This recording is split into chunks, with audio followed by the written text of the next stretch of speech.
जय हिंद। नमस्कार किसान साथियों, मैं लक्ष्मण अपने चैनल में आपका हार्दिक स्वागत करता हूं। और आज आपको जो है गेहूं की खेती के बारे में कुछ टिप्स बताने जा रहा हूं। कौन सा बीज वैरायटी लें, कितनी मात्रा में लें, खाद कौन कौन सा प्रयोग करें, कल्लों की संख्या कैसे बढ़ाएं, अगर पीलापन हो जा रहे तो उस पीलापन को कैसे रोकें, दानों को जो है बलिष्ठ कैसे बनाएं, सब चीज़ों पर एक एक करके चर्चा करूंगा। अंत तक देख लीजिएगा वीडियो। अच्छी लगे तो एक दो किसानों को शेयर कर दीजिएगा, खराब लगे तब भी कमेंट करिएगा। मैं थोड़ा सा हट के आपकी मृदा को भी सुधारने की बात करूंगा इस पर, और जो है उत्पादन भी लेने की बात करूंगा। जैविक और केमिकल दोनों का मिश्रण होगा खेती। तो देखिए, चलिए आइए शुरू करते हैं। आप की खेतों में भी धान लगी हुई होगी, आप धान काट के गेहूं लगाने की सोच रहे हैं, तो बस आपसे एक यही विनम्र निवेदन होगा कि पराली को न जलाएं, उस पराली को खाद में बदल करके गेहूं लगाइए, देखेंगे उत्पादन आपका ज़रूर बढ़ेगा। डंठल सहित तो उसको किसी भी तरीके से आप अच्छी तरीके से जोताई करिए, जो भी आपका यहाँ हो, टुकड़े टुकड़े में परालियों को बदल दें और उसके साथ पानी की सिंचाई कर दें खेत में। और यूरिया 1 एकड़ में 20 केजी यूरिया और 3 किलो जिंक सल्फेट और वेस्ट डिकम्पोजर, ये तीनों चीज़ों को गेहूं की खेत में आप डाल दीजिए। देखेंगे परालियां जल्दी गल के खाद में बदल जाएंगी और आपकी उर्वरा शक्ति भी बढ़ जाएगी, फ्री में ज़्यादा उत्पादन मिल जाएगा। अगर आपको यूरिया ना लेना हो तो सिर्फ आप वेस्ट डिकम्पोजर और जिंक डाल करके आप उसको सड़ाइए, अच्छी चीज़ें होगी। चलिए आगे बढ़ते हैं कि बीज वैरायटी कौन सा आप चूज करें। आपके घर की बीज है तो आप उसका भी चयन कर सकते हैं, बस उसे उपचारित कर लीजिएगा। और अगर आप दुकान से ले रहे हैं तो मैं 3 बता रहा हूँ, आपको जो पसंद हो आप उसे लीजिए।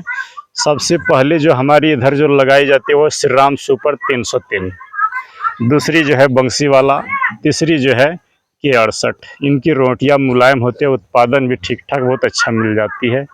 आप बाकी एंड बैंड के चक्कर में ना पड़े, अपना घर का भी बीज लगा दीजिए, तब भी आज आपको बताऊंगी उत्पादन मिल जाएगी। चलिए आगे आते हैं, बीज उपचार आप किससे करें। तो बीज उपचार के लिए कई चीज़ें हैं। सबसे पहले बताऊंगा कि आप अगर बड़े स्केल पर कर रहे हैं तो सिर्फ नमक पानी से भी आप उपचारित कर सकते हैं।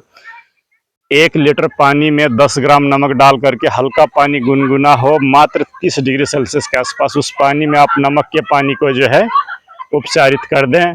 थोड़ा रोक के देखें ना, उपचारित कर दें।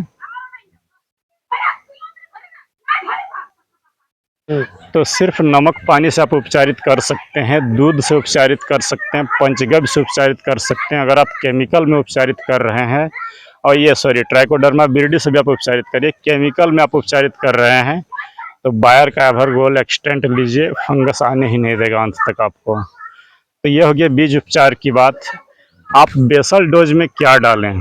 बेसल डोज में मैं यही कहूँगा, जो एकदम सिंपल सी बात है, 1 एकड़ में अगर आप 50 किलो बीज डाल रहे हैं तो सीधी सी बात है 50 किलो DAP दीजिए।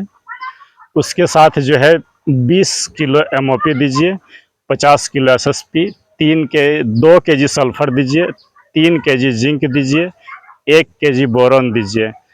इन सबों को मिला करके खेत में आप अच्छी तरीके से छींट दें। अगर बेमौसम बारिश भी हुआ और जिंक आपका और मैग्नीशियम सल्फेट दिया हुआ रहे 3 केजी, तो आपकी पौधे पीले नहीं पड़ेंगे, ये जान लीजिए।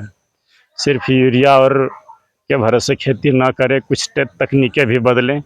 चलिए आगे बढ़ते हैं। ये तो हो गया बेसल की बात। आप हाथ से भी छींट के बुआई कर सकते हैं, और जो है आप क्या कहते हैं, मशीन से भी बुआई कर सकते हैं। मशीन से थोड़ी अच्छी होती है। अगर सकिएगा तो नालियां पानी देने के लिए समांतर पट्टी बना के नालियां रखें। जो चीज़ें बताऊंगा आप उसको आगे डालिए, देखेंगे खेती बेहतर होगी। नाली से अगर पानी दे रहे हैं तो आपको खाद देने में सुविधा होगी।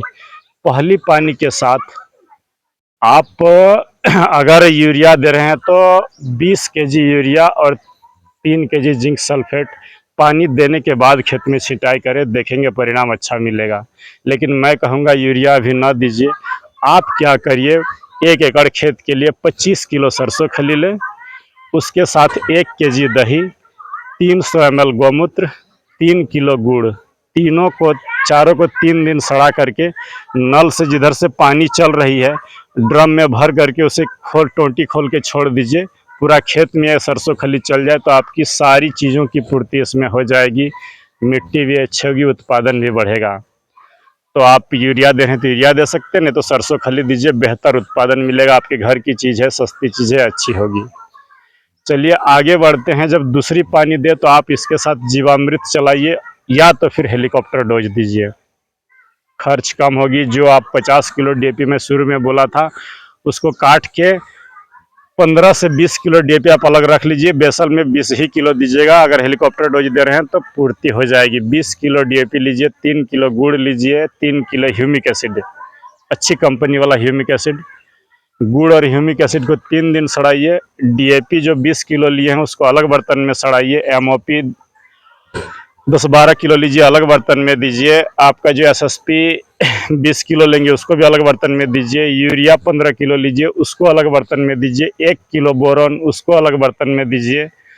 इन सबों को अलग अलग बर्तन में सड़ा करके तीसरे दिन जब आप पानी दे रहे हो, पानी के साथ ड्रम से टोटी के साथ चला दीजिए। उत्पादन अगर दोगुना ना हो तो आप सिर्फ बोलिएगा कि नहीं ये तो लंदफंद वाली बातें हैं, खर्च कम होगी। 50 किलो डीएपी जो बोला वो अगर नहीं भी डालिएगा तो ये दोनों फार्मूला सरसों खली और हेलीकॉप्टर डोज वाला आपका ये हो जाएगा। जो तकनीकें बता रहा हूँ, खेत को समांतर समांतर पट्टियों में बांट ले, नालियों में पानी भेजे, हर पट्टी में अलग अलग, और ड्रम को इस हिसाब से खोले गुना भगा करके कि आपका खेत भी पट जाए और 200 लीटर पानी में जो ये हेलीकॉप्टर डोज घोल के रखे या सरसों खली एक साथ वो जो है समाप्त हो जाए, मतलब पूरी खेत में हो जाए। या तो आप जिस तरीके से भी दे, एक बार इसको दे करके देखिए। चलिए आगे बढ़ते हैं कि कल्लों की संख्या आपको बढ़ानी है। जब 30 से 40 दिन की हो तो आप एक मिक्सचर नोट कर लें। 11 मिला कंपनी का 05234 ले 3 ग्राम प्रति लीटर, बायोविटा सीवीड 2 ml प्रति लीटर, ह्यूमिक एसिड 1 ग्राम प्रति लीटर, तीनों को मिला करके स्प्रे कर दीजिए।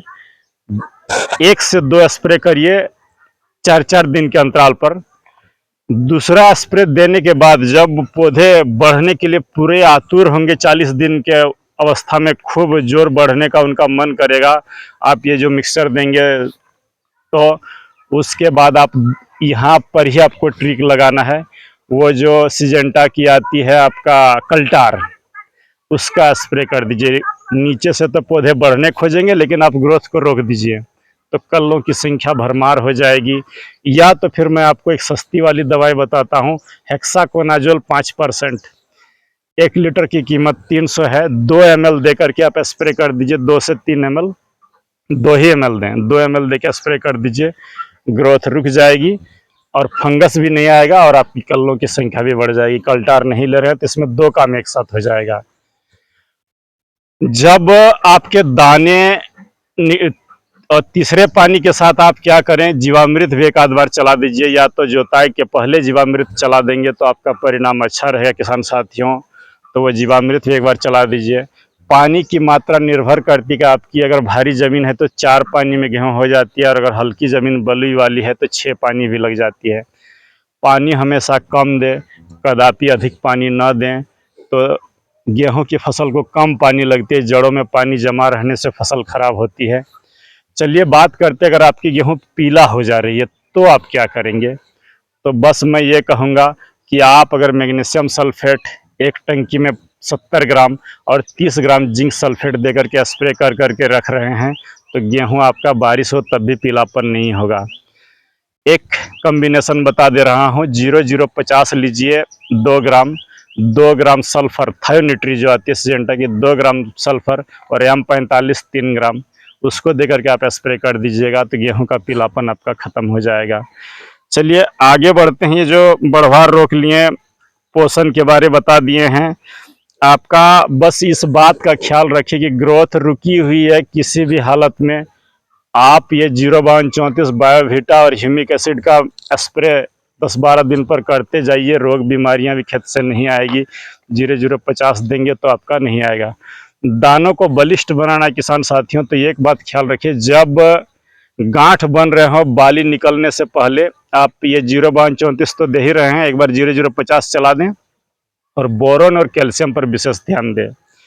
एक प्रोडक्ट आती है 11 मिला का नाइट्रोबोर, मात्र 60-65 रुपये किलो आपको मिल जाएगी। एक टंकी में 100 ग्राम मात्र 100 ग्राम दे करके आप स्प्रे कर दीजिए। उसमें कैल्शियम और बोरोन दोनों है, दाने आपके बलिष्ठ होंगे, कोई भी दाना चिपटा नहीं रहेगा। और अगर अलग से आपको बोरोन देना है तो 1.5 से 2 ग्राम बोरोन सिंचाई करने के बाद दीजिएगा। 1.5 से 2 ग्राम बोरोन ले लीजिए, 2 ml इसाबियन और एंट्राकॉल 3 ग्राम, तीनों को मिला करके आप 2-3 स्प्रे ले लीजिए। 0050 का एक आध स्प्रे निकाल दीजिए जब बालियाँ निकल रहे हो, दाने बहुत ही मजबूत होगा। आते हैं कि आपका जो फंगस आता है उसको आप कैसे रोकें। तो फंगस के लिए मैं यही कहूँगा कि आप 3 ही स्प्रे लीजिए। पहले एक बार एंट्राकॉल का स्प्रे ले लीजिए, फिर 10-12 दिन के बाद आप एक बार नेटिवो का स्प्रे ले लीजिए, फिर जो है उसके 10-15 दिन के बाद एक बार एमिस्टार टॉप का स्प्रे ले लीजिए। हेक्साकोनाजोल तब बढ़हर रोकने के लिए दे ही रहे हैं, वो भी आपके फंगस को नहीं आने देगा। इंसेक्ट रोकनी है तो बहुत एंड बैंड दवाइयों का प्रयोग ना करें, एक आध दवाई से ही काम चला लें। एक मिक्सचर बता दे रहा हूँ, बायर की जो कॉन्फिडोर आती है 1 ml और सिजेंटा की एकतारा 1 ग्राम, दोनों को मिला करके स्प्रे मार दीजिए। हर तरह के कीड़े गेहूं की खेत से आपका गायब रहेंगे। बालियां जब निकल रहे हों तो किसी के कहने पर आप प्रोफेक्स सुपर वगैरह माने साइपरमेथ्रिन और क्लोरोपाइरिफॉस ना दें। आप वहाँ पर क्या करें, सीधी सी फार्मूला लगाइए, आप सोलोमन और जंप स्प्रे कर दीजिए, उसके साथ नेटिवो मिला करके आपका कोई तरह का प्रॉब्लम नहीं होगा। या तो फिर आप जो है इमामेक्टिन बेंजोएट और जो है सुमिप्रिम्ट, काला घोड़ा जिसे बोलते हैं, इमामेक्टिन बेंजोएट 10 ग्राम एक टंकी में और 15 ml सुमिप्रिम्ट मिला के स्प्रे कर दीजिए, आपके खेत से कीड़े दूर रहेंगे। बस मैं यही कहूँगा। एक बात आपको और बता दे रहा हूँ, अगर आप दही गोमूत्र ये सब जुगाड़ करने के लिए आप सक्षम नहीं है तो सरसों खली जो 25 किलो बोला था उसके साथ आप जो 20 किलो सरसों खली ले लीजिए, 1 किलो सेंधा नमक अच्छी कंपनी का लीजिए या तो ढेले वाले को चूर कर लीजिए और उसके साथ मिला दीजिए चूना 5 किलो, पानी के साथ घोल करके चला दें। बस सावधानी ये रहे कि अगर आपकी क्षारीय ज़मीन है तो चूना ना दें, नहीं तो लेने के देने पड़ जाएंगे। तो अगर वीडियो अच्छी लगे और कुछ कमियां रह गई है तो आप ज़रूर कमेंट करिएगा, मैं अपने आप को सुधार करने का कोशिश करूंगा। हाँ, एक बात बताना आपको मैं भूल गया था कि बीज उपचार जो है आप बाभास्टिन से भी कर सकते हैं, बेहतरीन है, सस्ता है, पुराना चीज़ अच्छी है, उस पर भी भरोसा करिए। कोई ज़रूरी नहीं है एवरगोल्ड एक्सटेंड लेने की।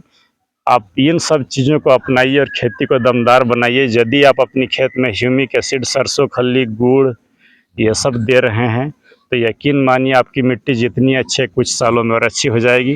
वीडियो लंबी ना हो इसके लिए यहीं पर रोक रहा हूँ, आगे समस्याओं के लिए और चर्चा करते रहेंगे। बने रहिएगा मेरे साथ। धन्यवाद, नमस्कार, जय हिंद।